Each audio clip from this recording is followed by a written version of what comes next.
Okay, today on the workbench we've got this very old and fairly rusted Astro Boy Jeep made by Bandai, and it's one of the cable control versions. Now I just have the body just loosely sitting on there because I wanted to show you guys the insides of this whole thing. But if you haven't seen this, this isn't the best representation of the body, but the front wheels are just cosmetic.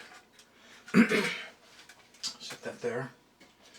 So here's where all the magic happens. Well, half of it anyway. So you just have a motor so you can drive the rear wheels forward and backward. And then they put a single center wheel. This is the one that actually rubs on the ground. And then you've got your remote control, which you normally would hold like this. And you have forward, reverse, and then of course turning this steering wheel is going to move. Let's see if we can hold this. I won't be able to hold everything so you can see it, I don't think. I'll try. I'll move it just a little bit, maybe. I don't want to move it too much, but you get the idea. As I turn the wheel, you can see the wheel turn. So the first big problem we had with this, the rust was actually so bad that the motor itself was rusted and couldn't turn or run. So I'd strip this stuff down and get the motor freed up. And then the next big problem is on the steering linkage. They have a large spring, which you can see still has a fair amount of rust on it. But this is a return spring to pull this little cable. See that little cable?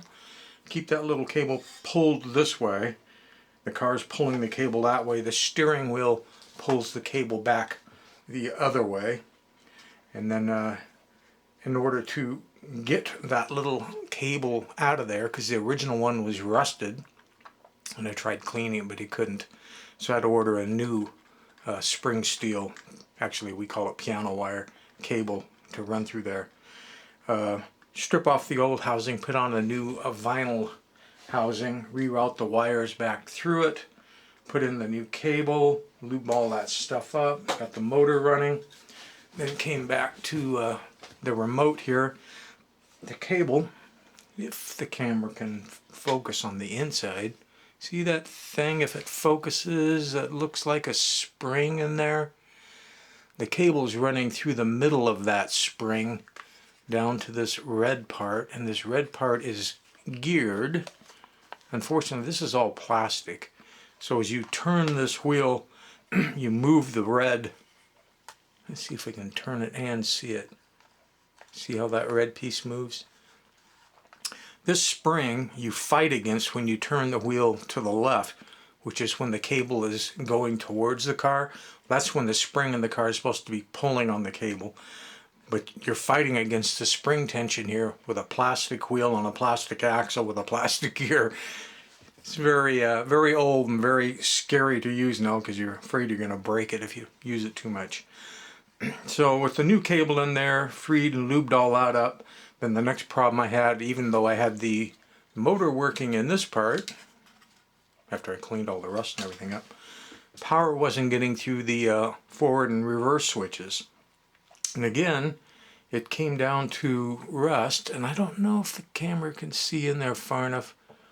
Not really, but the upper contacts were still shiny and clean, if I can get it where the reflections don't show, but there's a square piece of metal below those, and there's a little rivet up here in the top. See, now you can see that little shiny rivet there.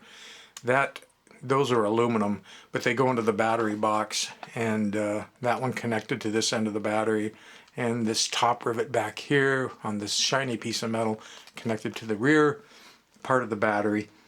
But the problem was the plate that bottom one, that first one that I showed you right there, there's supposed to be a metal plate there that's shiny like all the others.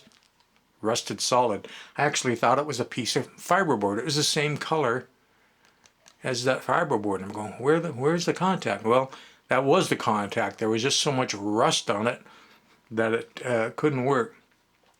So I cleaned enough of the rust off of it with sandpaper and X-Acto blades, and then used my little mini spot welder to spot weld a new piece of shiny tin. And again, I don't know, but it's down in there. Shiny tin spot welded to it. So there's a new contact for those to work on. Those takes 2 D-cell batteries. And I'll get back far enough so you can see what's going on here.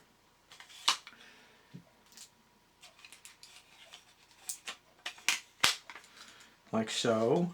And then, see, can we get both things in the picture at the same time? Maybe. So when you push the green button, that's going to be your forward. And push the red one, that's your reverse.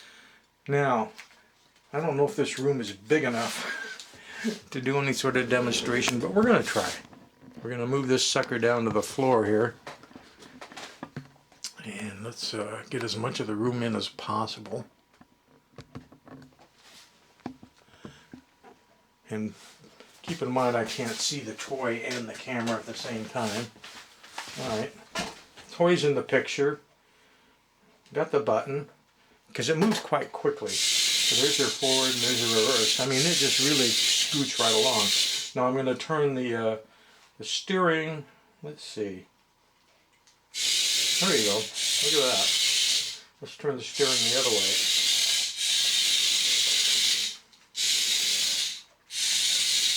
Oops, not in the picture. Sorry. What if I get over here? Let's turn the steering. Floor is kind of slit, so I mean you can drag it just with the cable. I think you get the idea.